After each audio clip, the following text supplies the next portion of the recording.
Washington Grown is brought to you by the potato farmers of Washington. Learn why Washington is home to the world's most productive potato fields and farmers by visiting potatoes.com. Also brought to you by the Washington State Department of Agriculture's Specialty Crop Block Grant Program and the Washington Hospitality Association. Hi everyone, I'm Christy Goranson and welcome to Washington Grown. Washington is home to hundreds of different crops we all like to eat, like cherries and apples and of course potatoes, but we're also home to crops like peanuts and of course mushrooms. By the end of this episode, you're going to be saying, who knew? We'll head to the Sno-Valley Valley where farmers Will and Rowan will show us the fascinating science behind growing culinary mushrooms. Sounds like a fairyland. Then we'll head over to the Wandering Goose, a southern flair cafe where we'll be making their famous biscuits with mushroom gravy. Ooh, look at that! Good job! And we'll head to Alvarez Farms where they grow over 400 kinds of crops, from peppers to peanuts and even eggplants. You think I have enough eggplants here? All this and much more today on Washington Grown.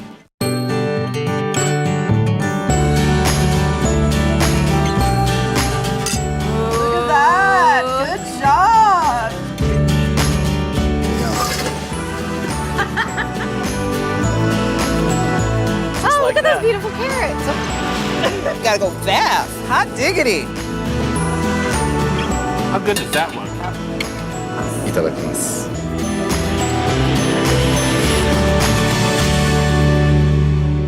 We're stopping by the Wandering Goose, an endearing Southern-influenced cafe in Seattle's Capitol Hill. This fun and funky spot is well known for its home-cooked Southern favorites that are inspired by owner and chef Heather Earnhardt's Southern roots. There's a lot of family recipes. A brownstone front cake that's a recipe that's from my great-grandmother. We have a hangtown fry, bubble and squeak. But mostly we do big biscuits and biscuit sandwiches, all big, and it has good flavor. Yeah. And, when you're a Southerner, your food is such a centerpiece of all family events. It was a really big part of growing up. There's not many places in Seattle where you can get Southern food that's pretty authentic. It tastes homemade. I can get my sweet and my savory in one meal. They've got delicious desserts. I started baking when I was 8 years old. My grandmother baked a lot and she catered out of her home kitchen for 50 years, so I grew up watching her. The Wandering Goose's baked goods are famously delicious, and the comfort food menu is seasonal, affordable, and plentiful. These are probably the best biscuits in Seattle, and we're never disappointed. The name The Wandering Goose comes from a children's book Heather wrote, which sits on the cafe shelves next to her cookbook. The whimsical restaurant reflects Heather's personality and cooking style. I mean, some people say it's like a little kind of a hip grandma-ish, which I'm not that old yet.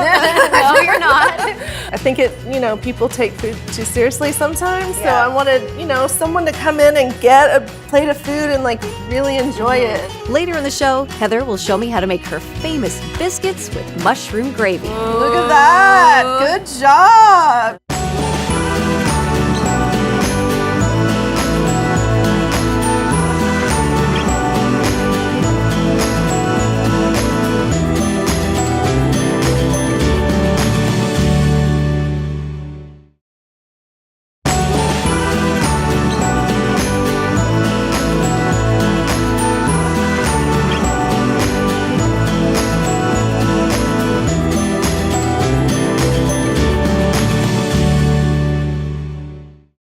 Mushrooms are another popular crop in Washington that people may not know much about.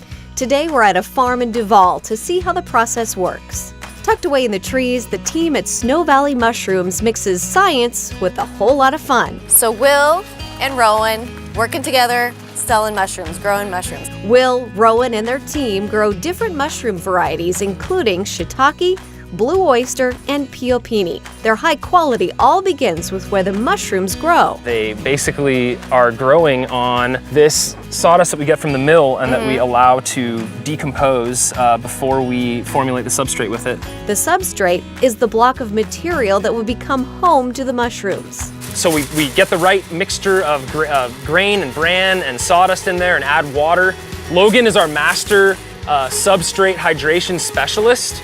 Wow, it's an intuitive process. That's an awesome title. Done with 4-gallon buckets. Yeah. But don't let their relaxed nature fool you. The entire process is extremely scientific. So yeah, we were making a synthetic log, but I mean we're using natural products, and we're kind of cheating by using steam to sterilize it in our gigantic pressure cooker over here. They sterilize the substrate to kill off any fungus like mildew that could compete with the culinary mushrooms. If it's shiitake mushrooms versus local aggressive mildew, the shiitake are going to lose every time. Once sterilized, it's time for the mushrooms to meet the substrate. So this is our inoculation room. This is a sterile facility. We have to keep there a positive pressure of very clean air, like it's filled with a balloon of HEPA filtered air, so that no mold spores can get inside the facility. Crew members add the specific mushroom spores to the substrate, then heat seal the bags. Within a couple of days, changes begin to happen. When the fungi in the bags is eating up the sawdust, it's basically letting off CO2 and gobbling up oxygen, and there's gaseous transfer that happens through these patches that allows that to keep happening. So when it's ready, what do you do with this part then? I'm going to show you. We take it to the grow room and we take it out of that bag. Whoa! This is like a fairyland. You bet. And as you notice as you walk through the door, it's much cooler in here and it's much more humid. The air feels a lot different. Feel it, you're right. So the bags have been opened. At this point, we're looking at some beautiful blue oyster mushrooms that have been opened up. These oyster mushrooms live out their whole life cycle in the plastic bag, as you see. And it's really the opening of the bag and the exposure of oxygen in this wonderful human environment in here that really stimulates them and triggers them to fruit. Why we want to harvest at that prime time is because the mushroom will have a longer shelf life, a little bit better texture in the pan. It'll be a little bit firmer. Well, Logan's gonna show me how to harvest, right? That's right. As you can see, like these guys are really young. Yeah. And then these guys are older. So these ones will grow up into these. Okay. And these are when we want to take it. Twisting it. Is there a way that I can ruin this? Because that might happen. You can really, just a lot of pressure really fast. Just be gentle. There you go. Oh, I got it. After I finished up my job, it was time to say goodbye. Will and Rowan, thank you so much for showing me around Sno-Valley Mushrooms. I had no idea that this is how you do it. Bye-bye. Bye-bye. We wandered back to the Wandering Goose, a Southern flair cafe in Seattle's Capitol Hill. This restaurant has heavenly baked goods and hearty Southern dishes. Owner and chef Heather Earnhardt enjoys being able to incorporate fresh and local Northwest ingredients into her Southern recipes. There's so much that is grown here that I was surprised when I first moved here. Like collard greens grow really well in eastern Washington, okra, apples and stone fruits and cherries and all this crazy stuff. Like cherries don't grow in North Carolina, so it's like it's nice to incorporate the Washington ingredients, you know, with making Southern food. It's cool. So what are we gonna make today? What do I get to make with you? So we're gonna do biscuits and then mushroom gravy. So I figured we'd do something with mushrooms that are grown just right outside of Olympia. And some of your delicious biscuits. Yeah, Okay. get to make biscuits I today. like it. So we have some biscuit flour here. It's biscuit flour. It's just a softer, if you feel it, it's a little softer. It is really soft, yeah. From a winter wheat, so it really makes the biscuits light and fluffy. We pour in our biscuit flour and then add some baking powder, baking soda, and a little bit of sugar. Some people say no sugar at all, but I like a little bit. And then some kosher salt. Okay. And then we're gonna turn the mixer on, put it on low, and then you wanna add the butter. After the butter is mixed in, we add some buttermilk. Heather tells me the trick for a perfect biscuit is to not overmix. My granny used to say it was, if you mixed a biscuit 11 times, it's 10 times too many. So it's like, when our dough is perfectly mixed, we lay it out and press it. if you want, fluffy. Yeah, you see how light? Yeah. It's now time to cut our dough into biscuits. So we dip it in flour, and then the trick is not to twist it when you press it down. Okay. So you just want to go straight down. No Because if you twist it, it's going to seal the sides, and they're not going to rise as high. So I'm going to let you cut those. I give Heather's technique a try. You're not twisting. I'm not twisting. I did a little twist there. Next, I butter the top of our biscuits. That one's gonna have a lot of butter. Don't get on your shirt. I'm used to getting dirty. Extra buttery. Yeah. Once the biscuits are buttered, we throw them in the oven and head over to make our mushroom gravy. So we have step 1 of our biscuits and gravy in the oven. Yep, Now we have to biscuits do in the oven. step 2, which is actually make the mushroom gravy. Okay, Yeah. and we have our beautiful bowl of Washington grown mushrooms. These are grown right down in Olympia. That's awesome. From a family-run business that's been growing mushrooms since the 30s. Our gravy needed some prep work, which Heather already did for us. She made a stock with the gills of some portobellos and then roasted a batch of cremini mushrooms until they were golden and full of flavor. Now we're prepped and ready to start the mushroom magic. We start by making a roux with olive oil, butter, and flour. And you can't have a gravy without a roux. No, you can't. You can try, but it won't work. But it won't work. After our roux has some color, Heather adds 2 cups of whole milk and our mushroom stock. There's so many gravies that are like pale and plain. Like you don't want it to taste like flour, it's gonna taste like something. We add our roasted mushrooms with some hot sauce, Worcestershire, herbs, and lemon zest to give our gravy some flavor. We let it thicken for a few minutes while we get our biscuits out of the oven. Look at that! Good job! Those are nice. We serve a whole biscuit and we do it open face. Awesome. I'm just gonna keep eating the crumbs. See all the herbs in there. Yeah. I can't wait to dig into our dish. Isn't that good? That is delicious. I forgot how good it was. I haven't had it in a while. This is satisfying. You know? Yeah. Super You get that. meaty from the Yeah, mushrooms. you do. To get the recipe to the Wandering Goose's biscuits and mushroom gravy, head over to wagrown.com. Coming up, we're at Alvarez Farms, where you can find everything from peppers to peanuts and even eggplants. Think I have enough eggplants here?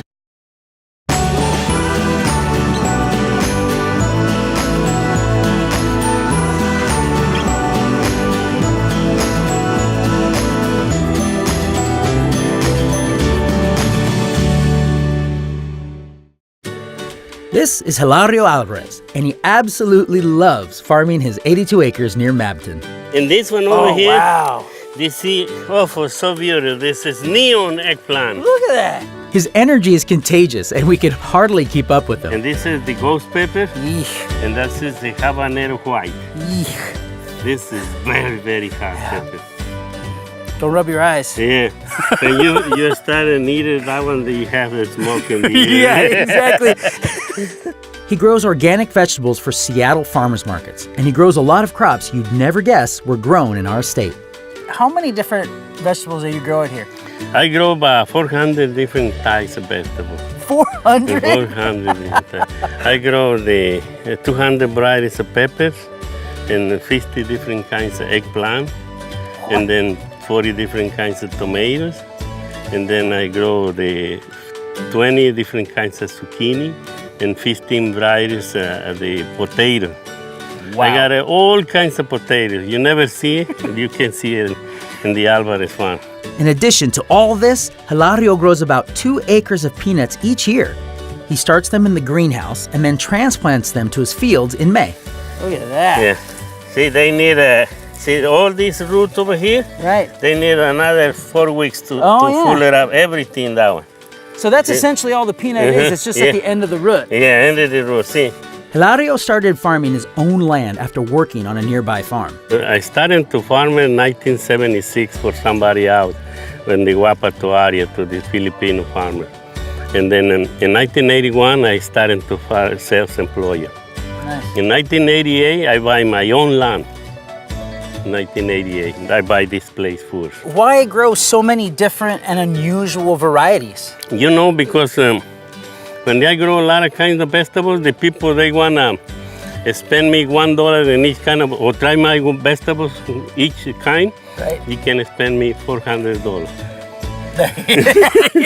We set out to see as many of his moneymakers as possible, which wasn't an easy task. Come on over here.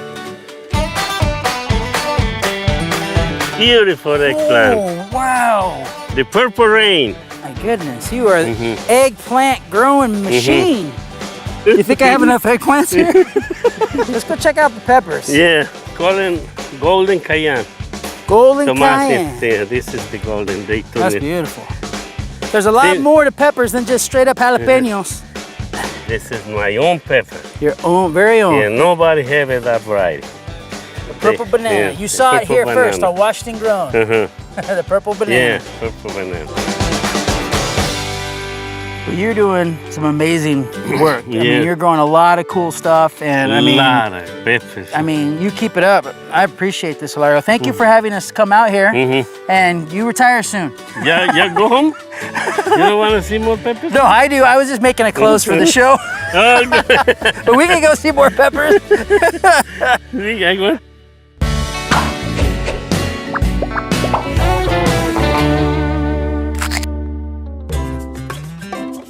Chanterelles, creminis, morels, and truffles, you might recognize one of those exotic-sounding names for a type of mushroom, which are prized for their culinary and medicinal properties around the world. The most commonly consumed mushroom is the button variety, which comes in a white or brown color and can be found on grocery store shelves across the US.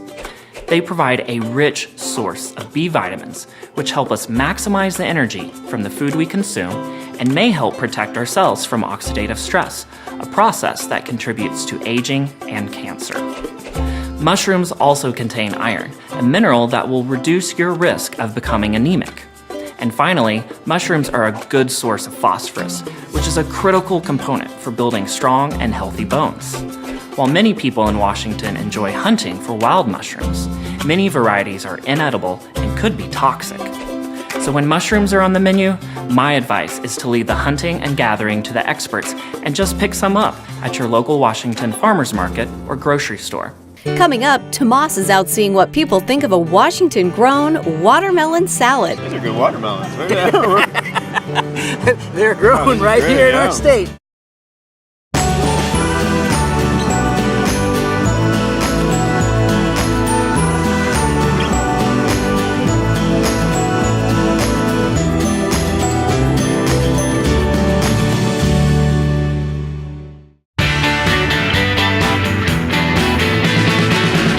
Hey, let's go. One of the amazing things about Washington is that it produces over 300 different crops, and many of which you may not have even realized even grew here. We're talking hazelnuts, mint, cranberries, and even watermelons. Well, my friends over there at the Dovetail Joint Mobile Kitchen in Richland are taking mint and watermelon, combining them together into a salad that not only screams summertime, but it looks good too. So Marin, tell me a little bit about Dovetail Joint. So our menu is really seasonal. We like to do fresh, locally sourced. We like to use sustainable products. And one of the things I'm noticing on your menu here is you have this watermelon salad that's combining mint and watermelon, which are two crops that maybe people don't realize are grown here. Yeah. So what was the inspiration behind that? Just summertime in a bowl, and like you know, that. you can't, you're only getting that great watermelon locally for, you know, about a month out of the year. Yeah. And so people get really excited about the watermelon salad coming back. I met with some customers who were excited to give this summer salad a try. All right, so let me ask you a question. Do you enjoy eating watermelons? I do, very much. Yeah, I love watermelon. I love watermelons, yeah. How often would you say you eat it? Not as often as I should, actually. Dovetail Joint has this incredible watermelon salad I'd love for you to try, and tell us what you think. That is awesome. Oh, this is awesome.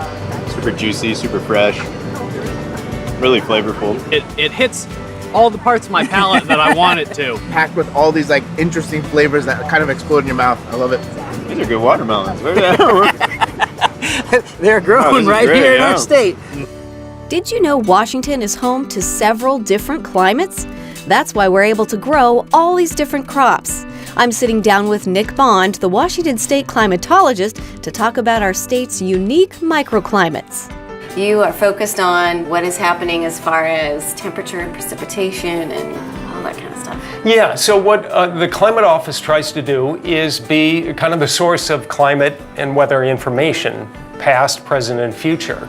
And what this map illustrates here is just the distribution of average rainfall across the state on an annual basis. And what's very interesting as a climatologist about the state is just the amazing contrasts we have over very short distances. And so microclimates, explain what that is. Yeah, that is basically the climate that is particular to a small region And in particular, because of our terrain and the land, sea contrast and so forth, we have a lot of microclimates, and that microclimate can change over a very short distance. We can either blame or thank the mountains, depending on your point of view. So it can be a much different climate, and obviously a much different landscape where you'll be in, kind of desert in one spot, and a few miles away there's forest. Yeah, we do kind of live in a cool state.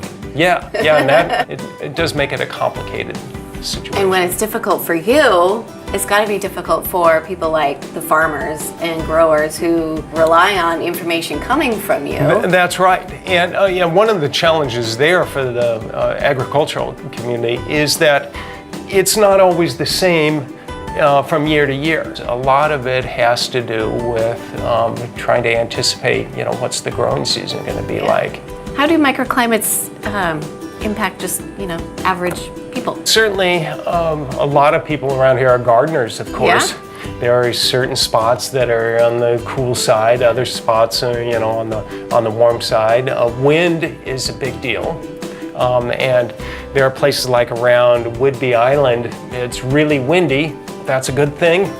You're a kite flyer, let's say. But if you hit the wind, maybe don't want to move to Whidbey. You don't want to move to Whidbey. Well, we're glad that you do what you do. Thanks so much. Thank you. Cauliflower, watermelon, and of course peanuts are all great examples of the wide variety of crops that make Washington so special. That's it for this episode of Washington Grown. Thanks for watching.